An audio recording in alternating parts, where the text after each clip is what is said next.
E aí, pessoal, estamos aqui no primeiro episódio do podcast Ponto Lápis. Eu sou o Zuki. Eu sou o Leonardo. Eu sou a Maria Clara. E eu, Pedro Agostinho. Nós estamos hoje aqui com o professor Ridolf, de português. Tudo bem? Eu sou o Rafael Ridolf, sou professor aqui do Colégio da Polícia Militar, Unidade Santo André, há 13 anos. Entrei aqui em 2012. Mas antes de começarmos, vamos passar alguns recadinhos. Antes de começarmos, não esqueça de curtir, se inscrever, ativar o sininho das notificações, comentar, para que sempre possamos melhorar nossos vídeos para você aqui no YouTube. E também não se esqueça de nos seguir no Instagram para ficar por dentro de todas as novidades e conteúdos exclusivos. Vamos lá! Queremos saber um pouquinho mais sobre a ideia do podcast. Queremos saber, professor, sobre qual foi a ideia, qual é o tema, qual é o assunto, o que você se baseou. Bom, a ideia do podcast ela surge porque hoje no ensino médio os estudantes eles devem escolher itinerários, né? Nesses itinerários a gente tem biológicas, a gente tem a parte de humanas, de linguagens exatas, e aí na parte de humanas a gente tem uma disciplina chamada narrativa e escrita criativa. E dentro dessa proposta de escrever uma narrativa ou ter essa liberdade de uma escrita criativa, eu quis que os estudantes escolhessem, né, o que eles pudessem fazer. Sim. E aí, dentre as propostas, surgiu a ideia do podcast, porque além de trabalhar aqui no colégio, eu sou coordenador numa escola pública em São Caetano. E lá na nossa escola, no Oscar, a gente tem um podcast. Eu conversei com os estudantes sobre isso, sobre o sucesso que estava fazendo esse podcast dos estudantes, daí a gente teve a ideia de trazer essa ideia para cá, para o Colégio da Polícia Militar, da Unidade de Santo André. Professor, mas qual foi o primeiro, o principal objetivo que você pensou, assim, de fazer o podcast? A ideia principal é que os alunos tenham contato com a ideia de escrever algo por meio da criatividade, de ter essa liberdade de criação. E aí a gente pensando nos recursos tecnológicos de hoje, na linguagem que o jovem gosta, o podcast tem feito muito sucesso, né? Principalmente esse formato de não só áudio, mas de vídeo também. Os podcasts eles surgem dessa ideia de ouvir, mas também tem esses vídeos, né, de um pessoalzinho jovem aí, que engajado na internet. Então, para aproveitar esse potencial de vocês, essa ousadia que vocês têm, né, para a gente aprimorar isso por meio de um estudo de como elaborar um texto, de como produzir um texto, revisar, repensar naquilo que a gente escreveu, aí surge a ideia do podcast. E o legal é que a gente acaba até aprendendo um pouquinho sobre marketing, logística, gerenciamento de negócio. E querendo ou não, o podcast acaba sendo, além de um trabalho, um negócio dos alunos, né? Não só tanto de forma social, mas também de forma cultural. Porque aqui a gente fala também um pouquinho sobre história, entendeu? Fala também um pouquinho sobre aspectos da vida pessoal de uma pessoa, né? É muito legal. Primeiramente, quando a gente recebeu a ideia do podcast, a gente ficou meio apreensivo e meio receioso, porque todas as vezes que tiveram essa ideia, os professores apresentaram essa ideia para a gente, sempre foi de uma forma assim, um trabalhinho ali, que você gravava o áudio, anexava um Classroom, e era isso. Nunca algo assim, sabe, que fosse um vídeo e as pessoas realmente socializassem, falassem sobre um tema que realmente era importante ou que fosse um assunto, assim, interessante. E é muito legal que finalmente a gente conseguiu chegar nessa ideia de realmente ter um estúdio de podcast, não só para o pessoal do primeiro ano, mas também para a escola em geral, né? Porque, querendo ou não, no futuro essa sala não vai ser só nossa, vai ser de qualquer aluno que queira utilizar, né? Então, seguindo, se baseando nisso, a gente queria saber como você enxerga o impacto da comunicação entre os alunos e os professores. Isso é possível, o que você disse, também porque vocês cresceram. Quando a gente dá aula para o fundamental e nos finais, né, que é do sexto ao nono ano, o estudante ainda é muito dependente. O estudante ainda ele precisa de instruções mais claras, assim. Se você deixar algo muito solto, quando você ainda é criança, você não tem essa autonomia, você não tem essa responsabilidade, até mesmo esse discernimento de como fazer as coisas. Você fica meio perdido. Vocês já começaram uma idade, vocês surpreenderam também, né? Mas vocês já estão numa idade que vocês já conseguem colocar em prática pensamentos de uma maneira mais concreta. Então, por exemplo, surge essa ideia do podcast, o meu único trabalho, foram 2 trabalhos, né? Foi ter a ideia, apresentar para vocês, e ter comprado um desses microfones. A partir da compra desse único microfone, vocês já montaram toda a estrutura.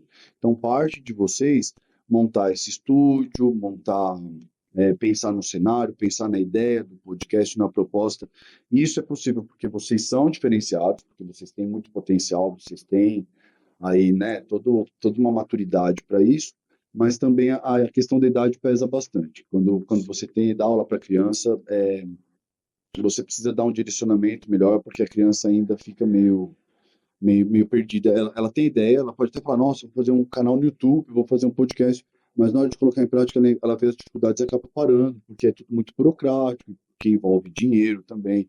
Então, vocês tiveram essa ousadia, teve a ideia da rifa, né? Então, parte disso, parte da personalidade de vocês, mas a idade também conta. Sim. E para você acredita que essa comunicação dentro do espaço educacional é de extrema importância? Porque você falou, né? Vai ser muito importante. Primeiro porque a gente dá voz ao protagonista da escola. O protagonista da escola é a figura do estudante, né? A figura mais importante, a gente sempre acha, né? A gente coloca o professor como centro da sala de aula, porque é aquela personalidade que está em pé e que é aquele que é tido como o transmissor, né? O mestre. E não, o protagonista de uma escola é o aluno. Sim, Se não tiver aluno, não tem professor, certo? sim. Então a gente precisa dessa figura como protagonista. E a partir da ideia do podcast é que tenha justamente isso, de que essas barreiras, principalmente esses níveis que são tão discrepantes entre nós, professores, e o grupo de estudantes, para que isso seja quebrado, que a gente veja que um menino, uma menina, uma pessoa com 15 anos de idade pode fazer absurdos. A gente tem o Pedro aqui, né, Pedro? Que criou o mascote, Sim. né? Fala um pouquinho do mascote que você criou. O que você criou? Uma coruja. Uma coruja, não foi que você desenhou? E por que você fez uma coruja? Para ser o mascote do podcast. E o que a coruja representa? As cores da escola. As cores da escola, mas lembra que você falou que por que você escolheu a coruja, esse animal? Porque a coruja dá sabedoria. Isso, porque a sabedoria. Então, a gente vê essa ideia que surge de um estudante, coisa que eu, como professor, não pensaria num mascote, numa coruja. Mas agora, saindo um pouco dessa bolha da escola, né? Indo pra vida pessoal do professor, né, professor? Entendendo mais quem é o Rafael de Ridolf, o que ele faz, o que ele gosta, onde habita. Eu estou tentando entender até hoje quem é. Que faz? Onde estão escondidos? Acho que meus alunos também. Da onde surgiu esse A ser? gente quer entender qual o motivo que fez você querer se tornar um professor. Por quê? Eu tinha um objetivo, eu sabia que eu queria estudar na USP e eu queria ser o Indiana Jones. E era o meu sonho trabalhar com expedições e dar aula também. Só que eu cresci, vi que ser Indiana Jones seria um pouquinho complicado e talvez não fosse nem tanto o meu perfil, assim. E aí eu prestei Ciências Sociais, não passei. Prestei de novo Ciências Sociais, não passei. Daí eu decidi mudar e entrar no curso da Faculdade de Filosofia e Letras e Ciências Humanas da USP e fazer letras. E depois qualquer coisa eu mudaria, né? E prestei letras e passei. E foi engraçado isso, porque é um dos momentos mais doidos da minha vida, assim, sem explicação. Porque quando eu sentei na carteira lá e tive minha primeira aula, a minha primeira aula foi de introdução aos estudos literários. Foi como se todas as peças da minha vida que estavam desencaixadas, elas se encaixassem ali. Eu tinha mais de 20 anos, entrei na faculdade um pouco mais velho do que o jovem de classe média costuma entrar, né? E aí eu me encontrei naquele lugar e vi que ali eu ficaria grande parte da minha vida, que foi o que aconteceu. Fiz lá minha graduação, fiz meu bacharelado, minha licenciatura, fiz especialização lá, meu mestrado e meu doutorado. Fiquei 15 anos lá dentro. E ser professor é o que move minha vida, é minha alma, é o que me faz acordar, é o que me faz dormir, é o que me faz ser o melhor aí, tentar entender quem eu sou para ser cada vez mais um professor eficiente para meus alunos, que consiga dar oportunidade a esses jovens. Né? Caramba, professor, não sabia disso tudo, não. Professor, mas quais foram os desafios mais marcantes que você já enfrentou na sua educação? Olha, eu acho que o principal desafio que eu tive foi vencer o meu maior inimigo, que sou eu mesmo. A gente tende a se boicotar muitas vezes, né? seja se boicotar pela preguiça de deixar as coisas para depois, ou seja se boicotar por acreditar que você não é o suficiente.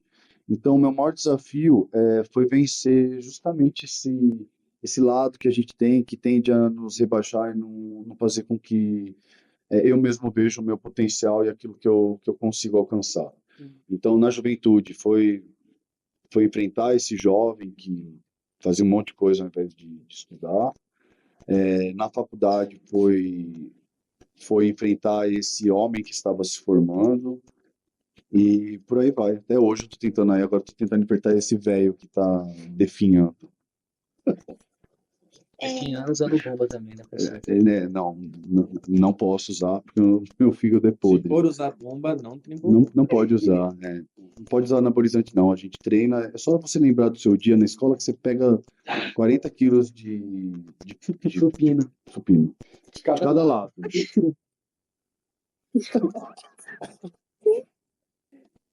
Pro, tem alguma história engraçada ou curiosa da sua vida como professor que você gostaria de compartilhar com a gente? Todos os dias é uma piada, na verdade, né? Você lidar com adolescente, você tá numa escola, você tá dentro de uma escola, é como você tá no Grey's Anatomy, mas é da educação, sabe? Tudo pode acontecer, assim. Você não sabe se vai chegar alguém gritando, se alguém vai abrir essa porta gritando, se alguém vai fazer alguma coisa com você aqui dentro, ou as perguntas que surgem, mas viver dentro de uma escola, você lida todos os dias com muitas pessoas, né? Eu lido todos os dias com cerca de 800 estudantes, diariamente. 100 e pouco daqui, mais 700 e pouco da outra escola. Então, é uma quantidade muito grande. Você imagina você colocar 800 pessoas entre 11 e 17 anos, 18 anos, conviver com essas pessoas todos os dias, as inúmeras situações que você vai passar. Então, já aconteceu de tudo. Já levei borrachada na testa, tem adolescente que acha que eu tenho a idade deles e quer fazer competição de abdominal comigo, isso porque eu dou aula de português.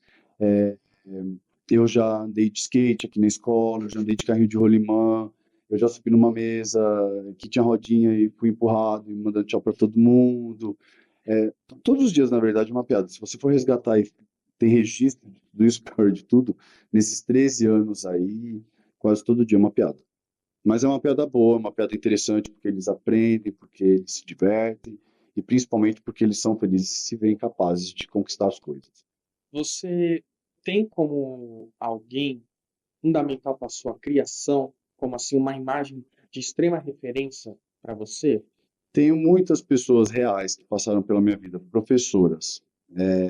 Eu tenho a Maria Luísa, que é uma professora que foi minha única professora de história no ensino fundamental nos finais. Na minha época era as quinta série, né? Da quinta, sexta, sétima e oitava série. E engraçado que hoje eu sou coordenador numa escola e a Maria Luísa trabalha lá até hoje. Ela dá aula de geografia e é emocionante, assim. Para mim, tá do lado de uma pessoa que foi referência, sabe? É minha professora de ciências, que eu gostaria muito de encontrar, já procurei em todos os lugares, não acho. Chamava Lourdes, a Tchê, que era uma professora que tem muito perfil como eu, sabe? Porque eu sou meio diferente, né? Às vezes eu estou muito bem, às vezes eu estou muito mal, sei lá, eu sou diferente e ela também era uma professora muito diferente, mas são pessoas reais que são minhas referências, Sim. como professor. Acho que como pessoa também. Professor, mas uma coisa mais. Indiana Jones, minha gente. Indiana Jones é a minha grande referência. Meu rei, Você gosta de antropologia? Eu gosto de Indiana Jones, eu gosto de dinossauro, eu gosto de aventura, sabe? Eu gosto de filme de ação, eu gosto de coisas assim surpreendentes. Eu acho que o Indiana Jones é Você sensacional. gosta da troca do cenário, de conhecer diversas culturas, né? Muito, muito. Eu acho que o mundo é pequeno pra gente, sabe? E cada vez mais a gente tem que alcançar esse mundo. Tem algum lugar assim que quando você viajou, você se identificou com a cultura, com a forma de manifestação social? Olha, eu já viajei bastante, muito mesmo.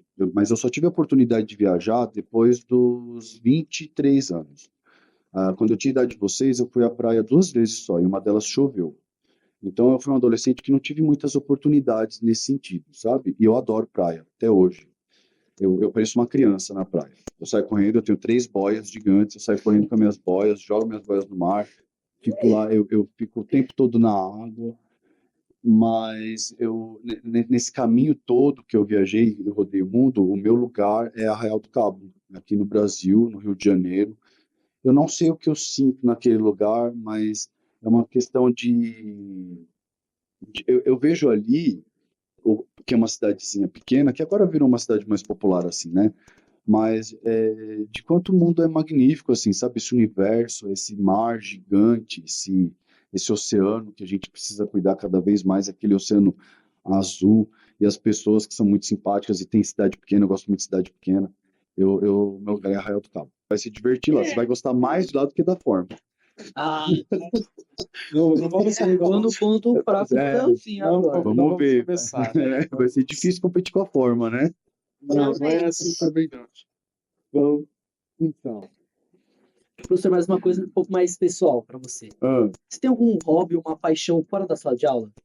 eu tenho filmes de ação, personagens, mas eu gosto de personagens de. Essa ideia de você poder ser outra pessoa me fascina, sabe? Porque a gente né? Eu sou vários. Eu sou o Rafael professor, eu sou o Rafael irmão, sou o Rafael Indiana Jones? Indiana Jones, eu sou o Rafael Capitão América, mas eu adoro personagens e filmes de ação. Então, meu hobby é tudo que envolve esse universo aí. Eu adoro a CCXP, por exemplo, vou todos os anos. Eu gosto muito de quadrinhos, de ler quadrinhos. Eu gosto muito de assistir seriados de ação e filmes também. A CCXP é tipo uma Comic Con, não é? Tipo uma Comic Con, antes a Você gente vai falava fantasiar? Comic Con. Eu já fui mas não fui muito completo. Mas eu já fui com uma camiseta do Batman que tem capa, já fui com uma camiseta do Super-Homem que tem capa, já fui de máscara, mas geralmente eu vou com camisetas do. Eu gosto de ir com uma camiseta que eu tenho da Falcon, que é do Star Wars. Ah, Todo ano eu tô indo com essa camiseta aí. Além de eu ficar bonito com ela, ela é uma camiseta de Star Wars. E eu gosto de tirar muito. Os personagens que eu mais gosto de tirar foto são com os personagens de Star Wars. Eu adoro esse universo de Star Wars. Eu fui uma vez viajar com o Thiago, que é professor aqui no colégio, professor de história, a gente foi à Disney, né? E aí a gente já era bem velhinho já. E os dois lá, igual, né? Tipo criança na Disney. E aí eu vi as pessoas pedindo autógrafo, né, pro Mickey, para as pessoas ficavam, ó, Thiago, essas pessoas que sem noção, tudo adulto pedindo autógrafo pro Mickey, né? Aí o Thiago ficava quieto lá, né? Eu criticando as outras pessoas. Aí eu fui numa fila para tirar foto com um personagem do Star Wars que eu não sabia qual era, porque lá tem toda uma surpresa para você ver o personagem, né? E aí, quando abriu a porta, eu tava sozinho, quem tava lá era o Chewbacca, e o Chewbacca fez o barulho. Eu comecei a chorar, mesmo, coloquei a mão no rosto, comecei a chorar, falei, é o Chewbacca que tá aqui. E todo mundo na sala fez, e o Chewbacca me abraçou, e eu apoiei no Chewbacca, fiquei chorando, assim, emocionado que eu tava com o Chewbacca. Esqueci que era uma pessoa atrás de uma fantasia, que era tudo isso. Era o Chewbacca. Era o Chewbacca. E quando eu conto essa história, eu tenho vontade de chorar, acredita? Porque é muito emocionante. Eu conheci o Chewbacca. Pro, além dessa sua vida pessoal aí, tem alguma lição valiosa que você aprendeu na vida que você quer falar pra gente? Muito. O que eu sempre falo para os meus alunos é para vocês entenderem seus pais ou as pessoas que te criam, assim. Porque a gente, geralmente, nessa idade, tende a criar uma relação tem dia que você ama, tem dia que você odeia. E, na verdade, a gente precisa enxergar os nossos pais como pessoas que estão tentando fazer o melhor para nos dar o melhor. E a gente só percebe isso quando perde, né? Eu perdi meus pais, eu sou órfão, mas eu perdi depois de adulto, mas só depois desse momento que eu comecei a ver o quanto é importante estar com eles, o quanto é importante a gente ter paciência, muitas vezes, que eles também estão aprendendo. Educar é muito difícil, você ser responsável por um ser, sabe? E fazer tudo certo. Então, o adolescente ele devia ser mais compreensivo. A gente fala, né? Os pais deveriam compreender mais os adolescentes. Eu acho que dos dois lados, o jovem deveria compreender muito seus pais, entender que ali existe muito amor, e muito medo também. Medo de errar, medo de não dar certo. Então, a gente precisa. Acho que a grande lição da minha vida é essa, sabe? Amar os pais, aproveitar quem te ama, porque isso passa muito rápido. E você não percebe, A vida é você não muito dá curta. conta muito, muito. E essa relação com os nossos pais, ela vai se transformando e ela é muito significativa, sabe? Porque é a partir dessa base que eu vou me relacionar com as outras pessoas. Se eu tenho paciência com os meus pais, eu vou ter paciência com as outras pessoas. Se eu recebo esse amor dos meus pais e dou esse amor de volta, eu vou amar as outras pessoas também. Porque é o amor máximo que a gente vai ter na vida. Ninguém vai te amar como seus pais. Pode ser o amor da sua vida, pode ser o seu Romeu, a sua Julieta. Ninguém vai te amar como seus pais e principalmente ninguém vai te aceitar como seus pais te aceitam. Mesmo que tenham embates, mesmo que tenham conflito, mas esse amor a gente só vai receber uma vez. Então eu acho muito importante aproveitar, muito. Agora, indo pro último quadro, tá bom? Que a gente chamou de Sócrates está morto, mas eu estou vivo, que vai trabalhar um pouquinho de reflexão, toque de sabedoria, um temperinho, assim, da crítica que você construiu ao longo da sua vida. Tá bom, professor? Tá. A gente vai começar, bate e volta. Tá bom, Assim, papo a aí. gente, a gente falou, Tá, você, fechou. tá? Uma fala, uma frase, no caso, ou uma palavra. Tá bom. Pode resumir a sua resposta. Se tivesse a oportunidade de conversar com qualquer pessoa viva ou já falecida, quem escolheria? Com o Batman. Pode ser? Ou tem que ser uma pessoa que existiu de Pode, mas verdade? você quer justificar? O porquê? Eu queria falar com o Batman, primeiro para saber como ele conseguiu juntar tanto dinheiro e ao mesmo tempo não ser corrompido por ele. Acho que o principal é esse. E aí, Batman, por que você não saiu aí viajando nas Maldivas, curtindo a vida e decidiu gastar todo o seu dinheiro para proteger uma cidade que te trata como um qualquer? Ah, você quer ter uma Olha, mentoria. essa é uma conversa profunda, hein? Essa é uma conversa Vai. boa. O Mazzaropi também, vocês não vão conhecer o Mazzaropi, mas eu adoraria conversar com o Mazzaropi. O Mazzaropi é um comediante brasileiro dos anos 50. Meu pai amava o Mazzaropi, então eu conversaria com o Mazzaropi também. E o cara bancava os próprios Ele grava em filmes. São Bernardo. Gravava em São Bernardo, isso mesmo. Ele bancava o filme, o cara era sensacional. Só queria desenterrar um fóssil. Quais são as decisões que as pessoas costumam lamentar, mas que para você foram cruciais para o seu crescimento pessoal? Que as pessoas lamentam, a crítica, qualquer tipo de crítica, assim, já me chamaram de feio, eu odeio que me chamem de feio. Uma vez eu estava descendo a rua, numa chuva, eu era adolescente, aí duas meninas estavam se protegendo e falaram, nossa, que coisa feia. Era eu, essa coisa feia. Poderia lamentar isso, mas não, porque agora eu tô com 44 anos e eu queria ver essas meninas e falar para elas, quem é feio agora? Eita. Assim, feio eu não sou vermelho. Eu não sou, eu só sou vermelho por causa da câmera do Leonardo, Em minha. porque eu não sou vermelho desse jeito, só sou um pouquinho É vermelho, tipo moranguinho. mas nada do que uma base, um pó, uma maquiagem. O que pra você define a sabedoria? A idade ou as experiências vividas? O que é sabedoria pra você? Eu acho que nenhum dos dois. Porque eu posso encontrar uma criança muito sábia, assim, e ela não pode ter experiência. Eu acho que o define a sabedoria é a coragem. Sim. É a coragem de querer romper barreiras. Pro, o que te orgulha mais na sua profissão como professor? O que me orgulha mais é encontrar os meus alunos e ver o quanto eles conquistaram. E o quanto eu fui parte disso. Todos os anos eu recebo mensagem de alunos que falam que passaram em universidades, que estão começando a ter o seu sonho realizado, mas sempre é encontrar um aluno, ele crescido, e é engraçado isso, né? Porque quando eu encontrá-los, por exemplo, se vocês tiverem 25, 30 anos, eu vou vê-los do mesmo jeito que eu vejo agora. E eu os vejo como crianças, assim. Vocês, diferente, porque eu comecei a dar aula para vocês na primeira série. Mas essas turmas que eu comecei a dar aula desde o 6º ano, eu encontrei esses dias, estava cortando cabelo e tinha um cara me olhando. Falei, esse cara tá me olhando, tá me irritando. Cara, meu. Aí eu olhei pra ele, não, mas ele tá olhando meio estranho, Esse cara aí sabe? tá me Tipo, desejando. Sei. ele, sei lá, um maníaco que ia arrancar minha cabeça lá fora na rua, alguma coisa assim, não era nada de. E aí eu olhei pra ele e já reconheci na hora. E era um aluno meu, um aluno muito, extremamente amado por mim, e eu o vi como se ele tivesse 11 anos de idade. O cara já tem 25 anos, o cara já Tem pode filho, ter tem barba. filho, mas para mim ele continua sendo aquela criança de 11 anos. Acho que isso nenhuma profissão vai trazer isso, sabe? E o pior é que eu trato como criança. Porque passar a mão no final na rosto dele e falar, olha como cresceu, meu Deus. Mas tem um pessoal no salão vendo. Olha como ele cresceu, como tá bonito, apertar o rosto dele. Fica na memória da gente, né?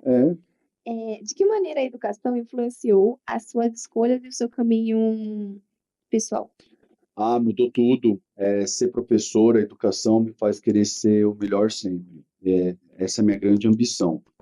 Eu quero ser uma melhor pessoa para ser um melhor professor. Eu quero ser mais paciente para ser um melhor professor. Eu quero ter mais conhecimento para ser um melhor professor. Então, hoje eu tento, o tempo todo me policio para ser o melhor ou ser bom o suficiente. Então, isso faz com que, por exemplo, eu não queira fazer besteira na vida, ou porque eu escolha sempre os caminhos certos, porque eu quero sempre que vocês tenham o melhor, vocês merecem o melhor. Então, eu procuro ser uma pessoa melhor todos os dias. E isso acaba incentivando, né? Não só como outras pessoas de fora, mas os alunos aqui na escola. Eu espero que sim. Eu espero. Eu encontro, dizem que sim, alguns não, né? Mas a maioria sim. Eu tenho uma relação muito especial com os meus alunos. A gente se ama muito. Professor, mais uma pergunta para você, professor. Na sua visão, qual é o maior desafio que o mundo enfrenta atualmente? E qual o papel que a educação desempenha nisso? O maior desafio que o mundo enfrenta atualmente é o desafio que sempre enfrentou, que é essa ideia de enfrentamento, sabe? As pessoas estão constantemente em conflito. Parece que a gente não consegue se entender e chegar a um acordo para ter um mundo melhor. E desde que a gente estuda história é assim, né? Então acho que a educação ela entra aí como um processo de união das pessoas se aceitarem, das pessoas se ajudarem, se apoiarem cada vez mais. Sim. Agora, o momento mais filosófico entre as perguntas. Você pode se basear em qualquer coisa, em qualquer reflexão, repertório, objetivo. Tá bom, professor? Qual frase você gostaria, no seu epitáfio, que representaria mais a sua personalidade, quem é você? E, tipo assim, uma frase que define toda a sua vida. Nossa, uma frase que define toda a minha vida? E Isso é trajetória, professor. Uma frase que define toda a minha vida é difícil colocar uma frase que define toda a minha vida. Acho que a frase que define. Tem uma palavra que define toda a minha vida, que é amor, né? Mas uma frase com. Está aqui alguém que amou muito e que voltará. Não sei se amando. Adoraria dar uma puxada de pé nas pessoas aí depois que voltar. Já sei o que eu escreveria. Cuidado com seus pés. é uma boa. É uma boa. Então a gente finaliza por aqui. Espero que vocês tenham gostado desse episódio, tá bom, pessoal? Espero que tenham curtido. E não se esqueçam de nos seguir nas redes sociais e aqui mesmo no YouTube. Obrigado, agradeço e até mais. Tchau, tchau. Tchau.